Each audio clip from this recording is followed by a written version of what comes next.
Here I have my phone Luna 2 and let me show you how to format the SD card on the following device. So at the very beginning, let me unlock the screen right here. Let's tap apps icon, find and select the settings right here. Let's scroll down and let me choose the storage and USB.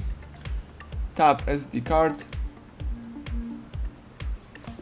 Let's choose more key in that corner, tap settings and let's select format. So if you would like to erase all the data currently stored on the SD card, let's choose erase and format. The device is formatting the SD card. And now the device is asking you if you would like to change the default write disk. Let me tap OK in my case.